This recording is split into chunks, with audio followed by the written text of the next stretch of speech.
CEBI. Thank you, Anna, very much for getting us recorded. This is going to be the first installment of CEBI's Markets 101 webinar series, or as we've affectionately been calling them, Sebinars. Today, we will focus on organized wholesale market governance. During our next webinar on August 31st, CEBI's transmission team will cover transmission planning. And then we'll have our final two webinars this year dedicated to the critical topic of resource adequacy.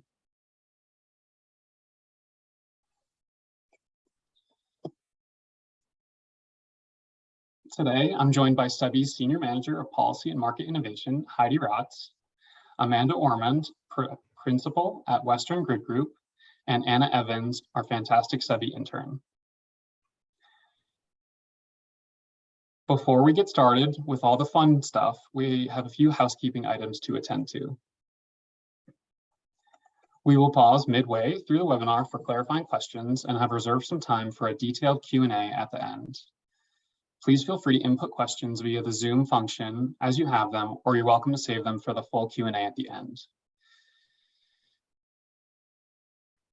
Anna is here helping moderate our chat, leading the Q&A, and sharing some links to useful resources as we go. And she's also on call to help you if you need any tech assistance.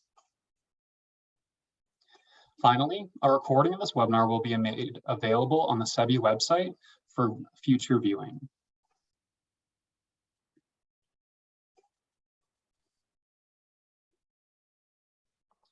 This webinar is designed to provide education on the key elements of organized wholesale market governance, provide an introduction to emerging options in the West, and demonstrate the importance for energy customers to engage in RTO stakeholder processes.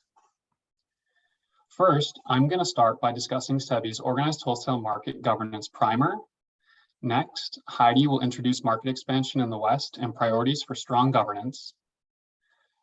Just a note, while this webinar will provide details on emerging structures in the West, governance is a critical element of all wholesale markets across the country. After Heidi, Amanda will provide an expert perspective on the importance of stakeholder engagement. And finally, we'll have some time at the end for Q&A and discussion.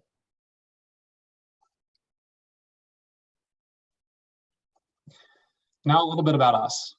We are a relatively new organization, so we just thought we'd provide a little bit of background information for those of you who may not be familiar with us or our work. The Clean Energy Buyers Institute, or CEBI, is a public benefit institute dedicated to solving the toughest market and policy barriers to achieving a carbon-free energy system. For those of you who may have seen us before, you may have recognized us through our affiliate organization, the Clean Energy Buyers Association, or CEBA, which is a trade association who activates a community of energy customers and partners to deploy market and policy solutions for a carbon-free energy system. Collectively, the two organizations, referred to as the Alliance, have a shared 2030 aspiration of a 90% carbon-free US electricity system and a global community of energy customers driving clean energy deployment. We will mention some of CEBA's work in this webinar to showcase how customers are engaging on wholesale market topics. For example, CEBA is currently working with partners to develop a public statement supporting market expansion. Please let us know if you are interested in learning more.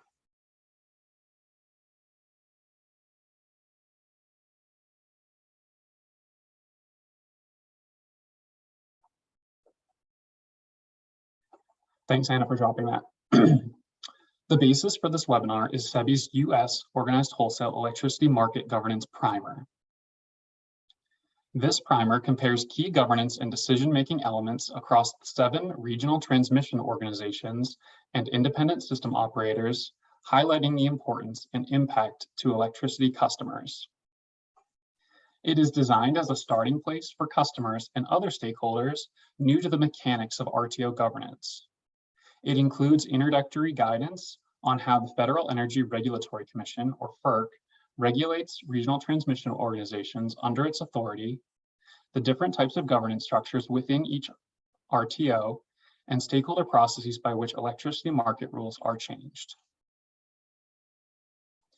For customers and other stakeholders who purchase clean energy in organized wholesale markets or engage in associated policy issues, Understanding the governance structure and process of each regional transmission organization is critical to understanding how markets resolve issues and manage the market rules and operating procedures that guide market functions.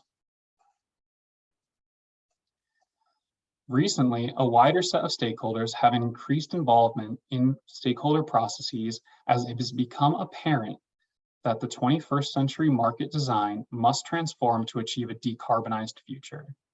There is also growing recognition that existing governance models may need to evolve to meet the needs of a broader set of stakeholders and new challenges. Before I go any further, I want to take a second to define some key terms, and I'm guilty of already using several of them already. The primer has these and many other terms that can be helpful for your understanding, so please check that as an additional resource. First, organized wholesale markets, or OWMs, are platforms for transparent and competitive wholesale electricity trading. You may have heard about wholesale transactions, which is trading between suppliers, but in an OWM, it organizes the activities and provides a transparent platform. The entities that operate these platforms are either an independent system operator or a regional transmission operator, ISO or RTO, and they share many similarities.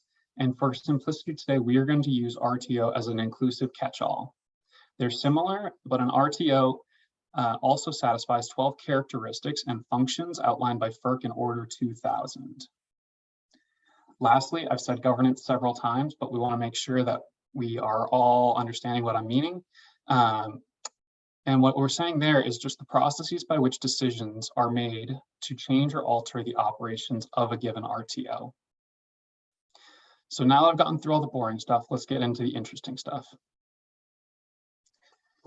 Here you can see the 7 different RTO regions in the US, and moving west to east, we have the California Independent System Operator, often called CAISO or CAL-ISO, Electric Reliability Council of Texas, or ERCOT, Southwest Power Pool, also known as SPP, the Mid-Continent Independent System Operator, or MISO, the New York Independent System Operator, or NYISO, the Independent System Operator of New England, ISO-NE, and PJM Interconnection. PJM is a legacy acronym which comes from the names of the states, Pennsylvania, New Jersey, and Maryland, whose utilities first joined to create PJM, even though the RTO covers many more states now.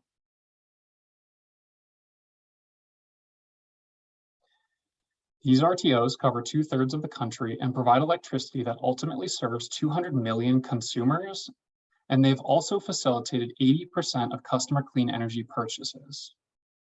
You can also see from the map that there are no RTOs in the Southeast or in the Western US except California. There are some regional efforts to expand markets into new territories in the West, which we will discuss later on in the webinar.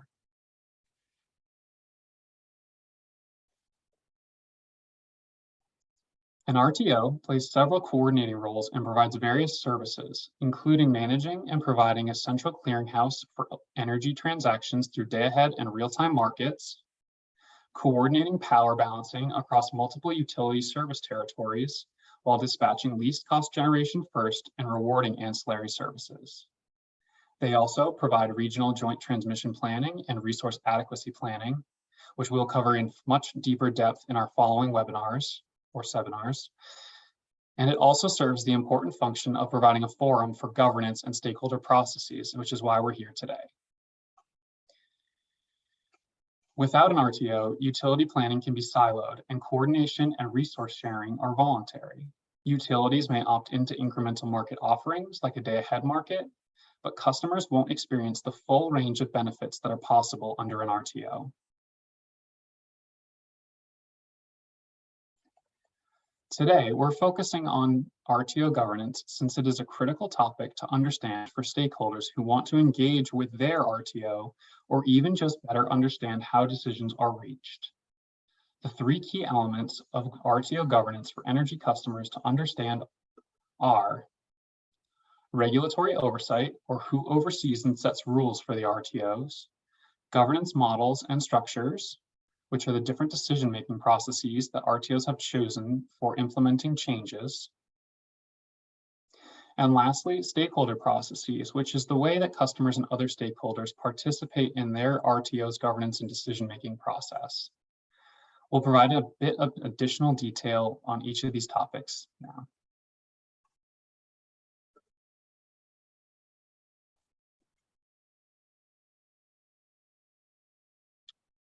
FERC has the authority to oversee RTOs through the Energy Policy Act and Orders 888 and 2000, with the exception of ERCOT, who is subject to oversight from the Texas Public Utilities Commission. FERC authority extends to interregional transmission, wholesale electricity sales, interregional grid reliability, and energy markets. All changes to an OWM's tariff or governing document that sets out the rules for the RTO's operations proposed by interregional bodies must be approved by FERC. To make changes to market design or other governance rules under the tariff, an RTO must submit a proposed change to FERC for approval. This slide illustrates that there are two different ways that a market rule change can happen. Either FERC can propose changes by opening a rulemaking process that requires RTOs to submit a revised tariff. A past example of this is FERC's order addressing storage participation in OWMs. FERC determined market rules were a barrier to participation of storage resources and required that RTOs amend their rules to remove barriers through Order 841. The other way is for RTOs to propose rule changes on their own and submit them to FERC for approval. FERC assesses proposals filed by stakeholders to determine if they are just and reasonable and not unduly discriminatory or preferential. If the filing passes those requirements, FERC will approve the RTO to make those changes.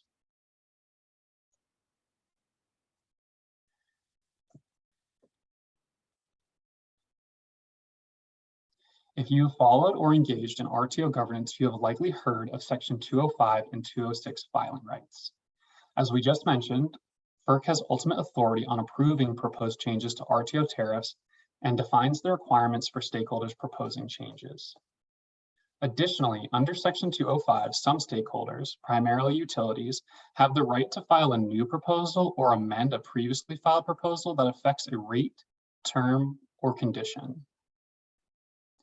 A stakeholder without Section 205 rights can file a Section 206 filing, but they face a higher burden of proof because they must not only prove that the existing provisions are unjust and unreasonable, the standard for a 205 filing, but also include a proposed change that remedies this, which results in a higher burden to bear in order to prove their case.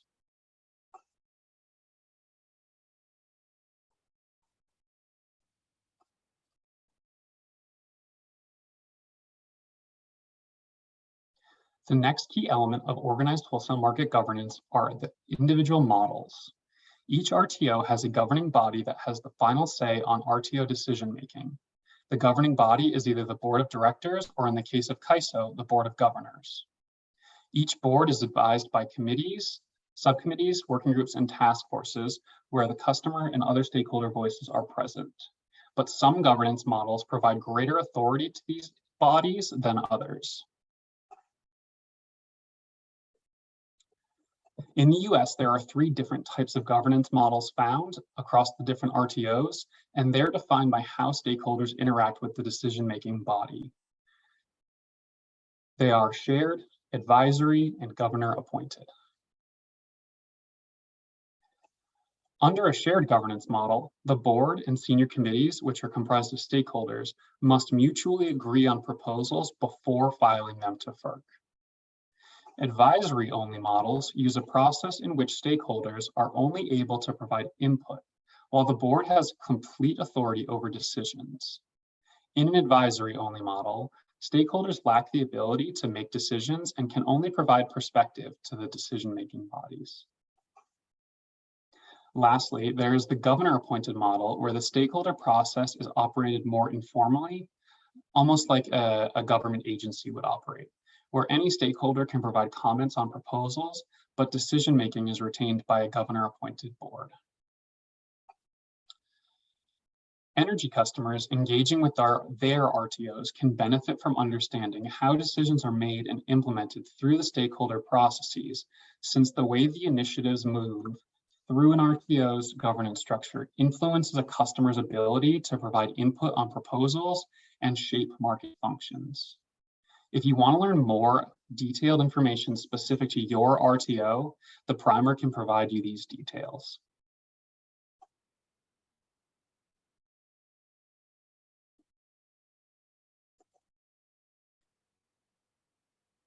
Except for CAISO, RTO boards collaborate with committees, subcommittees, and working groups comprised of stakeholders when they make changes to its operations, either on their own accord or to comply with a FERC rulemaking. Senior committees often manage voting processes to determine what proposals are ultimately submitted to the decision-making body.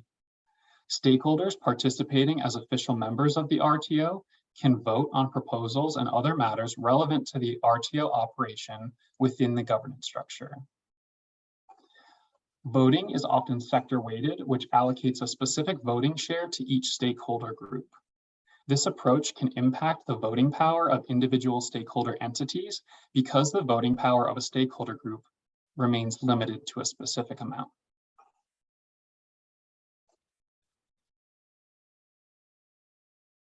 Energy customers can often directly participate in RTO stakeholder processes by joining a stakeholder group for end-use customers. A customer can participate in this group either as a voting member by paying a fee, or sometimes as a non-voting member by paying a lesser fee. Customers can also participate without being a member, as most RTOs have open meeting schedules where customers can provide input on proposals. When customers participate and voice their interests, they ensure that their priorities are heard and reflected in market rules and operation changes. Now, I know I've thrown a lot of information at all of you, and I want to take a moment to pause and answer any clarifying questions that we may have received while I was speaking. Jack, there's currently no questions in the chat, so it looks like you're good to go unless one pops up real quick. I assume that means that this is a very easy topic to understand and that I did a great job covering it. Now I'd like to hand it over to Heidi Rotz to lead us on a discussion about some of the emerging markets in the West. Thanks, Jack. So in this next section, what I'd like to do is give you a quick overview of current market expansion that's occurring in the West, and then connect this back to what we just learned about governance. We will keep it very high level as this is introductory. So as Jack mentioned earlier, the gray area on the map to the right on this slide shows non-RTO areas. So this is where organized wholesale markets currently don't exist. But there's currently great momentum in the West to develop new market offerings, and research showing that developing a West-wide full RTO would generate $2 billion in benefits annually. Anna's going to share a link to the most recent study showing that an RTO for the West would drive job creation, economic benefits, clean energy development, and support reliability. Thank you, Anna. So the developments I'm about to walk through are often adding new components of organized wholesale markets, such as day-ahead trading. However, these efforts could evolve to a full RTO across all of the West, complete with coordinated transmission and generation planning, creating greater efficiencies. These incremental steps include their own proposed governance structures, which will shape future Western markets. And the next slide. So let me just walk through these really broadly so you have an idea of what's happening in the West. One proposal underway is extending power trading with CAISO. So utilities in that dark orange area of the map in the center have already begun trading power in real time through CAISO's energy imbalance market. This trading has brought the West over $2 billion in benefits since 2014. This market is now expanding to include day-ahead trading, called Extended Day-Ahead Market, or EDAM. With the addition of this new offering, a Governance Review Committee, or GRC, has been established to address what governance changes are needed. The GRC has been working with stakeholders and recently developed a second version of its straw proposal for governance. And our expert speaker today is actually from the GRC, so I won't talk too much about it anymore. That's why we have Amanda here. Next slide. And actually, before we move on, Anna's going to drop a link into the chat that provides more detail on what CAISO is developing. Thank you. So notably, their proposal is expanding a forum called the Regional Issues Forum, or RIF, which will allow greater stakeholder engagement and collaboration on market issues. We expect CEBI to apply for FERC approval for its tariff in 2023. Okay, so shifting gears now to another set of offerings. SPP has expanded several market offerings that you see in this map. The map's a bit busy, so it's hard for me to point things out to you, but if you're really interested in the details of these new offerings, I encourage you to look at the larger version on SPP's website when Anna shares that link. We won't cover all of the new options today, but I do want to highlight one platform called Markets Plus, which will replace SPP's current energy imbalance market, which, to recap, is a market that provides trading power in real time. Markets Plus will have real-time trading, but also a day-ahead component and other services. SPP has been working with stakeholders on a draft proposal for governance, including design of formal committees to guide market design changes. And again, Anna's going to share a link to SPP's website where you can find more information. SPP is also proposing an option to expand its existing Eastern market westward, which is called RTO West. So at this point, you might be asking yourself, why are there so many options and who gets to pick among these options? So I just want to clarify, generally, utilities opt into market participation voluntarily. So that the utilities are really who are choosing which of these options make sense for them. But states have a very important role. State utility regulators can approve utility decisions to join a market and make a decision on whether it actually provides benefits to energy customers. And state legislatures can pass mandates requiring utilities to join specific types of markets that benefit energy customers, such as Nevada and Colorado have. So before we move on, I want to mention that by 2023, Markets Plus will still be working on developing market rules and protocols, but RTOS will be seeking FERC approval. So finally, one last development to note is that the Western Power Pool, WPP, is developing the Western Resource Adequacy Program, or WRAP. So this offering will help utilities have better insight into each other's system planning and enhance regional coordination on resource adequacy. Stakeholders here have also been working on design of this program and a governance structure. You'll see that this program is listed on SPP's map because SPP will help administer this program. The Western Power Pool will file for FERC approval this year and begin implementation, moving towards a fully launched program by 2024. We could talk about these options all day long, but there's a lot to cover. Anna is providing a link if you want to learn more about the WRAP program. But for now, let's return to the governance elements we discussed earlier and connect them to what's happening in the West. So we've already heard that FERC has regulatory oversight over organized wholesale markets. So for each of these options, the regional entities are developing a tariff or a membership agreement, some other documentation that they have to file with FERC for approval.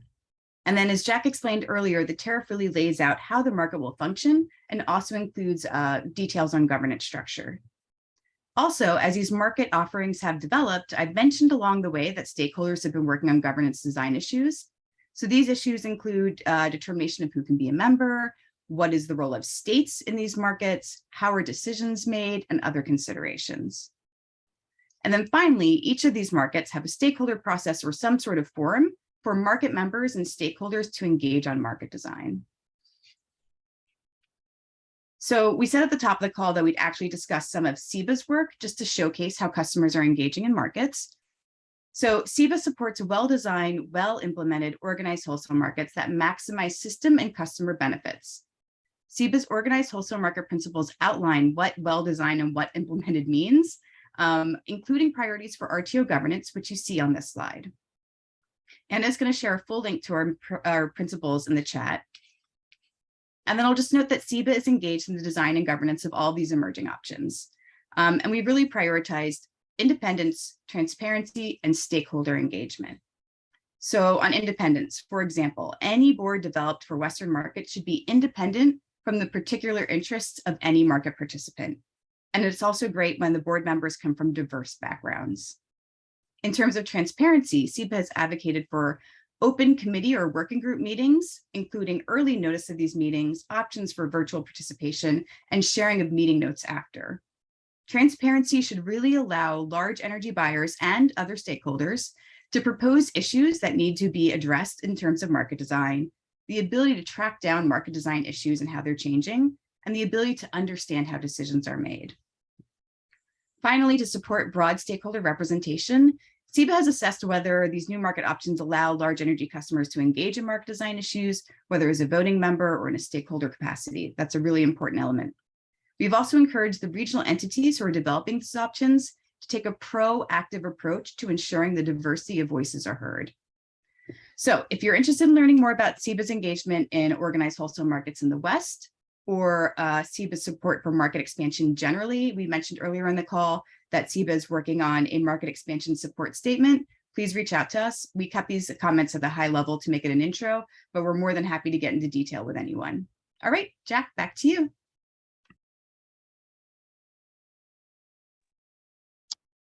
Thank you, Heidi. Next, I'm going to turn it over to Amanda Ormond, who's going to give us some perspective on governance. Amanda has been a consultant working to support the decarbonization of the Western electric grid through deployment of renewables and low carbon technologies for the past 3 decades. She has worked on regional market development since 2012 and was chosen this January to represent public interest organizations on the CEBI Governance Review Committee that Heidi mentioned earlier. Amanda, over to you. Thanks, Jack. Glad to be here today. So I wanted to make some points about why governance is important and why businesses should pay attention to the development of governance. So first, as was mentioned earlier, the California Independent System Operator, the CEBI board, is chosen by the California governor. And when the energy imbalance market, the EIM, was created, that's a regional market. There was the recognition that states don't want to participate in a market where they have absolutely no control and absolutely no voice. And so during the creation of the energy imbalance market, they created a second board called the governing body. And the governing board and the governing body actually have joint authority over the market, because you have the California appointed people, and then you have this other body that represent the West. The idea was to make sure that there was more voice for folks outside of California. So today, California is trying to build the extended day-ahead market. So going from just real-time market to day-ahead market.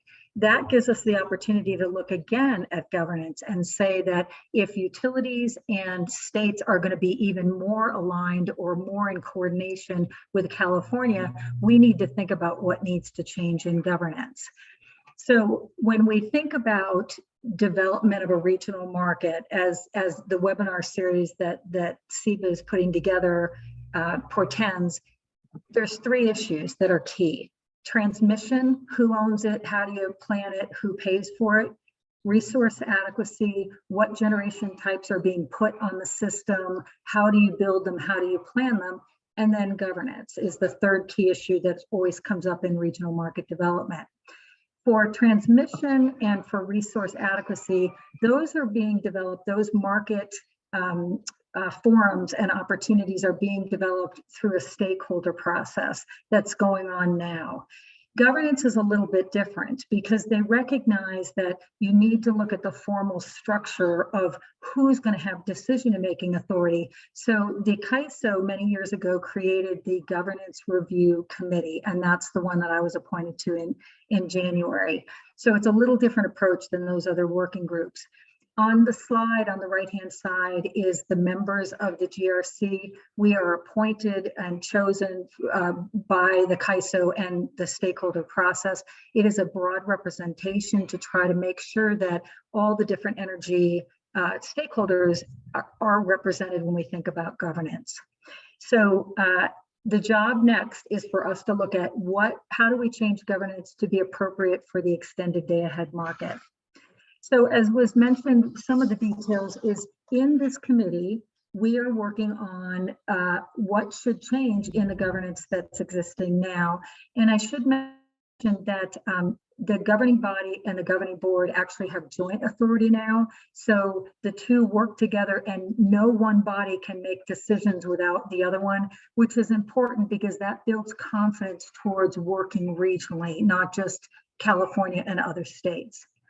So interestingly, today, Assemblyman Holman from California had a concurrent resolution, it's 188, where he was trying to put forward a study to be completed by the CAISO and other stakeholders to look at, are there benefits from regionalization? What's the impact of regionalization on California citizens? And importantly, would California's very aggressive clean and carbon goals be enhanced or hindered by regional coordination? So this is important because the California process is run by appointed California governor's people. And ultimately, we need legislation to make the body a regional multi-state entity. Assemblyman Holdman's a concurrent resolution is a step in that direction to say, yes, in California, we need to look at the pros and cons and hopefully eventually change governance for California. Going back to the GRC, the Governance Review Committee, and what we're looking at in governance, we are taking a look at who has decision-making authority, how should decisions be made. We're also looking at what should be the size and the composition of both the governing body and the board of governors. So how many people should serve on them? What expertise should they have? What geography should they represent? So the composition of the boards. We're also looking at how should stakeholders engage, and importantly, what level of influence should stakeholders have? Should there be voting processes in some of these stakeholder committees, or should it just be advisory or engaging? Our job is to move governance to be more representative of a regional West for those utilities that are going to participate. And we're taking an incremental approach to changing governance. So I wanted next to turn to why is it important for buyers to be interested in governance? This stuff gets so wonky and it's so complicated and really changing day by day because there's so many forms. But I think it's already been mentioned earlier in the webinar. The first one to me is that buyers have a very unique voice and they have very unique needs. Many of the buyers have articulated their companies have climate goals, have carbon goals, and so you want clean energy, you want low cost energy. That's an important voice to be heard in the California Independent System Operator movement to be more regional. Who makes the decisions for the market? How those decisions are made is going to influence what energy ends up on the system, which will either help you or hinder you in being able to meet individual company goals.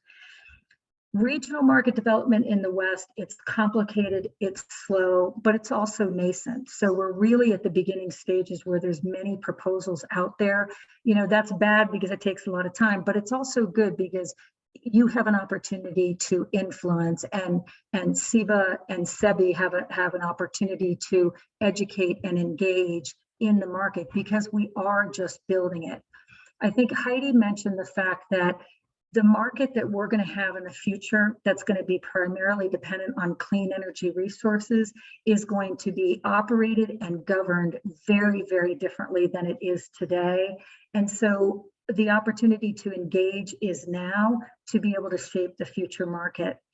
The other thing I wanted to mention is that Jack laid out the different types of governance for the different markets around the United States. In my opinion, CAISO has the most open and transparent process through their committees and their structure. And so there really is an opportunity to influence. And I believe that the CAISO leadership really does listen and want to move towards regionalization. So the opportunity is there if you want to engage. I wanted to just close with some next steps or where we are. So we were impaneled beginning in January to come up with proposals of what the next changes to governance would look like. So our committee started by doing interviews with different entities. So we went out and we talked to states and nonprofits and environmental groups and energy developers and utilities and all kinds of different entities. We interviewed folks on this webinar, CEBI and CEBI, about what are the interests and the needs of buyers.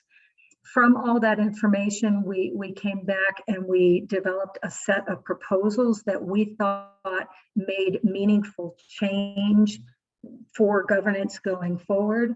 We developed a white paper, a straw proposal that was produced in the July 15th. We published it.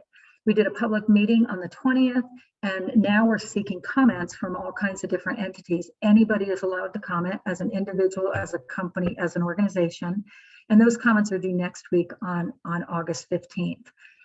From those comments, the committee will look at all those comments. We will see what people agreed with. Maybe there's new suggestions, maybe there's new ideas of things that we should be doing. We will then produce a second proposal. Our timeline is to hopefully have a well-vetted, well-agreed upon proposal to put before the governing body and the Board of Governors by the end of this year. So our charge will go throughout this year to try to develop these governance proposal changes. I should note that we talked about transmission and resource adequacy. The committees that are working on resource adequacy and transmission are also doing this work throughout this year. And so by the time we get to the end of this year, we should have a full market design for the for the extended day ahead market by the end of the year that will then get voted on. Heidi had mentioned that in the first quarter of 2023, the proposal will go to FERC to see if there's some approval from FERC. So it's a pretty exciting time because a lot's being developed that's new. It's required a lot of participation and time, but I think it's well worth it. So as buyers, governance is one of those three key pillars to pay attention to. So with that, I'm going to turn it back to Jack. Thank you, Amanda. We really appreciate you being here with us today and lending us a little bit of your expert perspective. That was really, really helpful. I'd now like to turn over to Q&A, and it is certainly not too late to ask any questions that you may have. We have several good ones already, and I am going to ask them as we move forward. The first one that I want to bring up is we had a question about mandates in Nevada and Colorado that have passed. And so Heidi, I want to ask if you can speak a little bit about the role of state law and the work of the state legislatures and how that interacts with governance and market expansion. Sure. And I might not have exactly the names right. I think some of them have rather long names, or, I might not have the exact right name for the study. But what I can say is that for Colorado, there's actually two pieces of legislation. One was the Colorado Transmission Coordination Act, which really told the PUC, open a proceeding, look at the benefits of utilities being involved in an RTO, make a public interest determination. And that was a really helpful tool to have an open docket where stakeholders could come together and really look at the mechanics of markets. And the commission did move forward and said it is in the public interest. And they are in the process right now of writing the rules for how a utility would apply to join a market. Their mandate for a full RTO. So they've set out criteria for what they want that market to have, what would maximize customer benefits. I think that was SB 21072, but we can send you the exact legislation if that's helpful. For Nevada, I think it was Senate 44-8. But also this raises another issue. Another role for states is not just passing a mandate, but actually studying market participation. So we know that Oregon had a docket where they looked at the benefits of joining a market, and they released a report that talked about what are the design issues we still need to deal with, where should we focus our efforts on figuring out what future markets look like. But they also did find it was in the public interest for utilities to join markets. So that was really helpful. And we know that Arizona's had an open docket where they can look at the studies because there's such growing literature on the benefits of markets in the West. Yeah, so happy to send the exact legislation if that's helpful. Thanks, Heidi.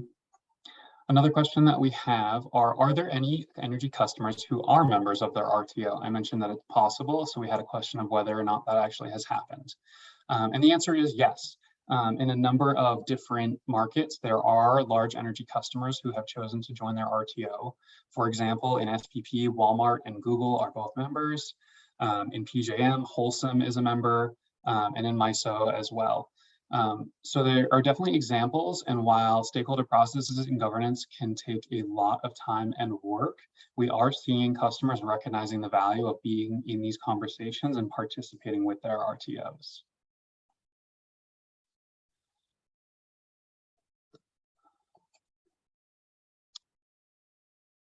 Another question,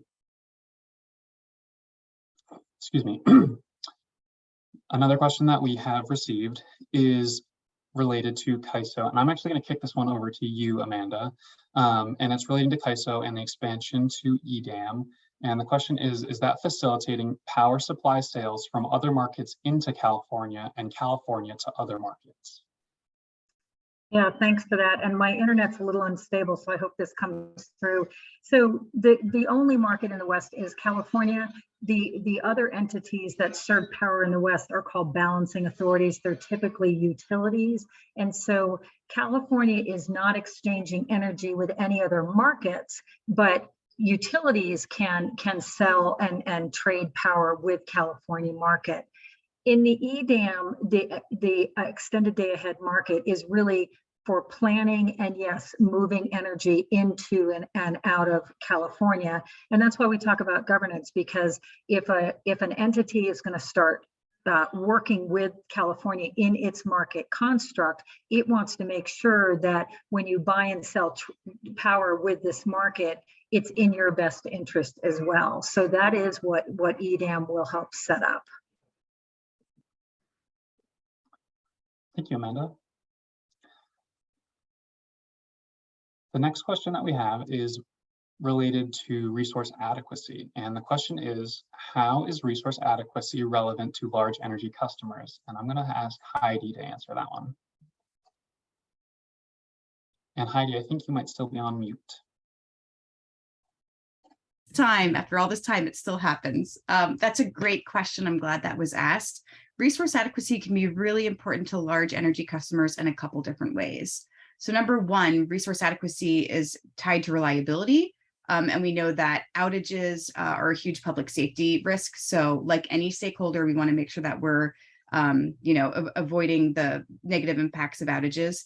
But it also impacts customer operations. If you're running a data center, or some other retail outlet or other services, an outage can be really costly and disruptive. So that's one reason customers are very interested. Second, in markets, resource adequacy constructs can really impact energy prices. So customers want to make sure they're not overpaying for resource adequacy, in addition to the concern that, they might not be receiving adequate resources for the future. So it's a little bit of both. We want to make sure we're not overpaying needlessly, but we also want to make sure we're avoiding outages. And then finally, resource adequacy constructs can have a material impact on clean energy development. So the rules of market design could impact clean energy, or prevent barriers, or unnecessarily prefer dirty resources over clean. Those are kind of rules that we need to have updated. So I think for all of those reasons, customers are really interested in resource adequacy. And like Amanda mentioned, this is one of the big issues for market design in the West: governance, transmission, and resource adequacy. So I think customers want to make sure that the West is seeing best-in-class resource adequacy, and if there's need for innovation, that's happening. Thanks, Heidi. Next, we have a question related to FERC and whether FERC has evaluated governance recently. And I'm going to take that one. FERC Order 719 is the rule that established policies on stakeholder engagement that was really intended to improve stakeholder processes and improve the responsiveness of each of the RTOs. That is not a recent example, but that is kind of the foundation of governance via FERC regulation. To provide an example of something that is a little bit more recent, FERC recently had a decision on exit fees for an RTO if you were a member and you chose to leave. And I believe that the answer was that they found that the level of exit fees was too high, and they asked that RTO to resubmit a new proposal in light of that.